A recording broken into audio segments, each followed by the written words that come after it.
देखिए हमारे पास हमने पढ़ा था मैंने आपको बताया था हिस्ट्री एक कंप्लीट स्टोरी है एंड हमने इसको एपिसोड्स करके पढ़ना है। सही है। एपिसोड्स के दरमियान हुआ क्या था, हमारे पास एक ब्रेक आ गई थी, एक फ्लैशबैक आ गया था जो कि हमारे पास रिफॉर्मर्स थे। अब दोबारा हम अपने एक्चुअल टॉपिक पे आते हैं। आपको याद है ना, हमने 100 ईयर्स ऑफ ब्रिटिश एक्सपेंशन पढ़ा था, 1750 से 1850 तक पढ़ा था। आई होप सब लोगों को वहाँ तक क्लियर हो। सही है। देखिए 1850 तक अंग्रेज़ों ने अपना सारा रूल जो है ना इंडिया में, पूरे ऑल ओवर इंडिया अपना रूल बना लिया था। आहिस्ता आहिस्ता, क्योंकि अब वो इंडिया नहीं था, अब वो था ब्रिटिश इंडिया।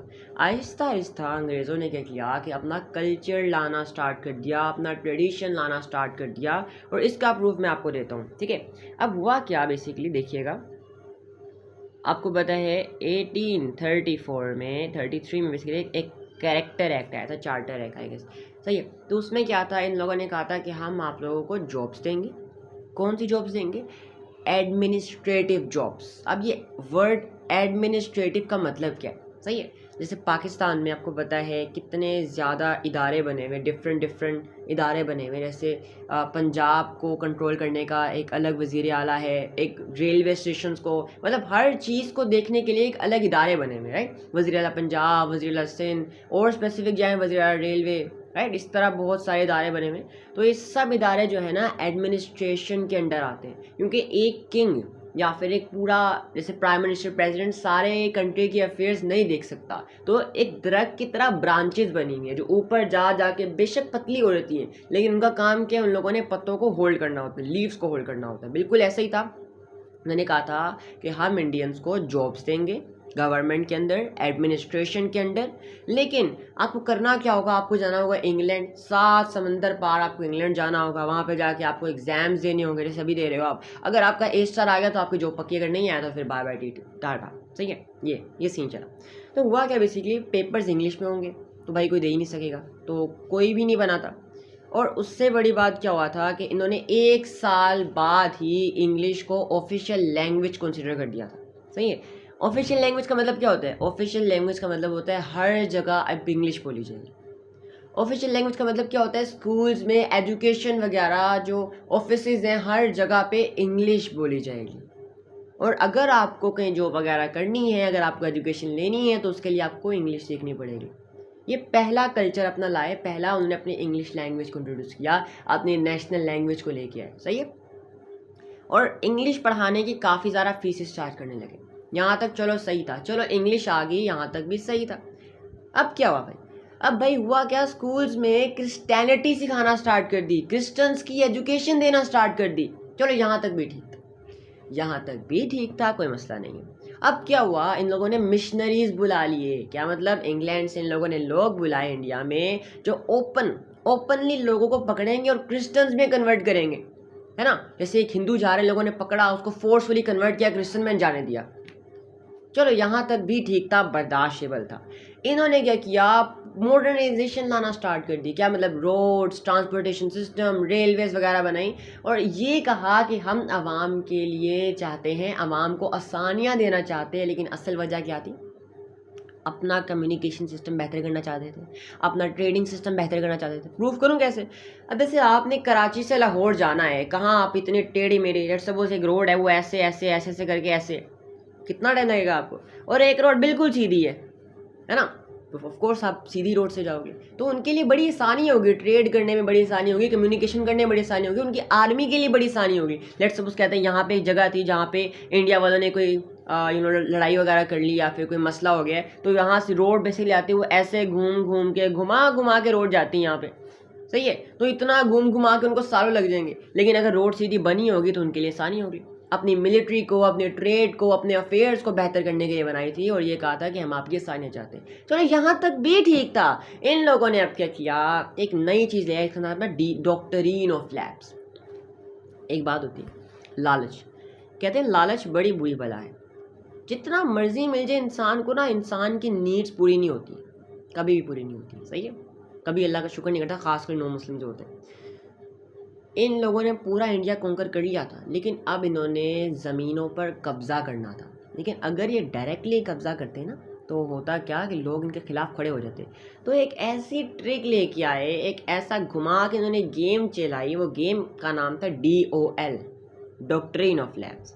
और उस गेम में क्या था, उस गेम में ये था कि भाई जो किंग, जो रूलर्स वगैरह हैं जिनके मेल बेटे नहीं हैं, उनकी लैंड्स हम ले लेंगे, या फिर जिनके पास ज़मीनों के कागजात नहीं वो हम ले लेंगे। चलो अच्छी बात है, जिसके पास कागजात नहीं है ले लेंगे, लेकिन उस टाइम पे लैंड्स के प्रॉपर कागजात नहीं होते थे, तो अब बने हैं, है ना। उन्होंने कहा जिनके कागजात नहीं होंगे वो ज़मीनें हम ले लेंगे, या फिर जिनका मेल बेटा नहीं होगा उनकी ज़मीनें हम ले लेंगे। और काफ़ी ज़्यादा लोगों की ज़मीनें ली थी, सही है। इन सब रीजंस की वजह से एक जंग अजीम शुरू होगी, एक जंग शुरू होगी। मुस्लिम्स, हिंदूज, पारसिस, क्वेजलक्वा, सारा इंडिया खड़ा हो गया अंग्रेज़ों के ख़िलाफ़। उस लड़ाई के बारे में हमने पढ़ना है, सही है, एक एपिसोड चल रही पूरी।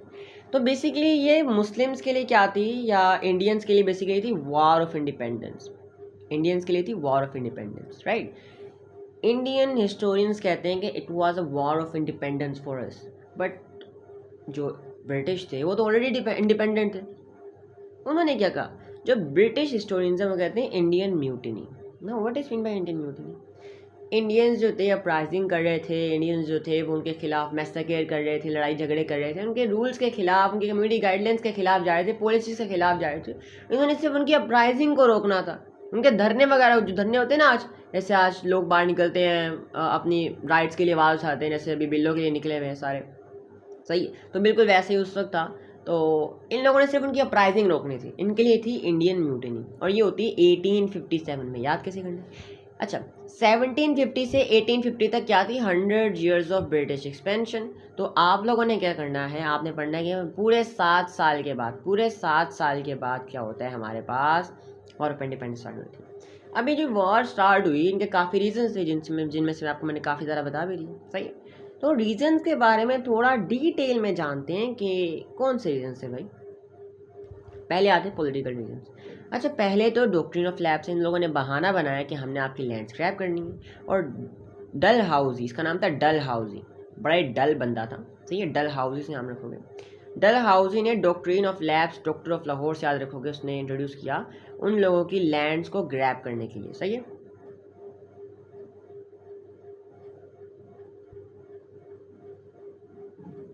ओके,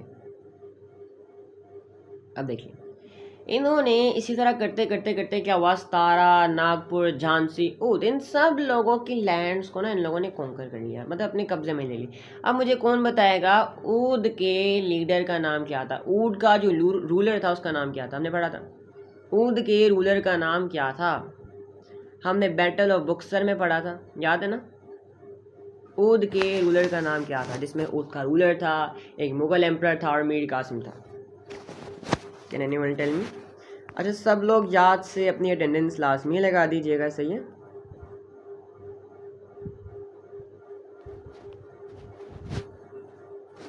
मेरी आवाज़ आ रही है सबको? ऊद के लीडर का नाम क्या था?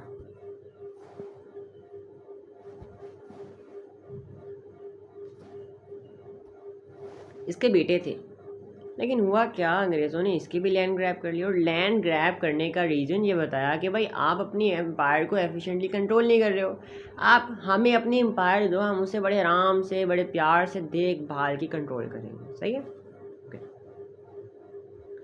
फिर आते हैं रिलीजियस रीजंस। अब रिलीजियस रीजंस में क्या था कि भाई फोर्सफुली कन्वर्जन करते क्रिश्चियनिटी को, हमारा पर्दा बैन कर दिया इन लोगों ने, सूती को बैन कर दिया, पर्दा बैन हुआ, हमें मसला हुआ, हिंदूज़ को मसला ही नहीं हुआ क्योंकि उनके लिए उनकी ट्रेडिशन है ही नहीं, सही है। पर्दा आपको पता है क्या होता है, तो बेसिकली सूती बैन हो गया। अब सूती जो था ये एक हिंदू एक्टिविटी थी, इसमें क्या कहते थे हिंदूज़ कि अगर एक हस्बैंड मर जाता है, लेट्स सपोज, उसकी वाइफ को ज़िंदा जला दिया जाता है। इनका ट्रेडिशन होता है, रिलीजियस एक्टिविटी ये होती है कि दफनाते नहीं हैं, उसको जला के उसकी मिट्टी को दफनाते हैं या मिट्टी समुद्र में बहा देते हैं, सही है।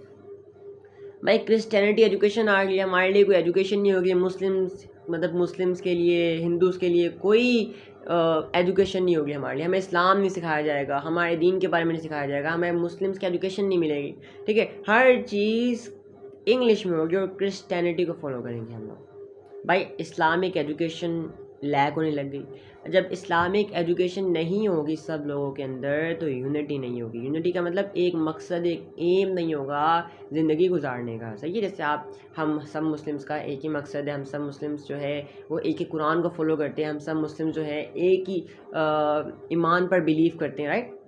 तो all India basically they felt threaten. अब भाई इकोनॉमिकल रीजंस क्या थे कि भाई हमारे लिए कोई जॉब्स नहीं थी। ICS जॉब्स कहते हैं इंडियन सिविल सर्विसेज को। तो चलो जॉब्स नहीं थी, चलो कहते हैं जॉब्स नहीं थी। अब जो ब्रिटिश की आर्मी थी उनमें काफ़ी ज़्यादा मुस्लिम्स भी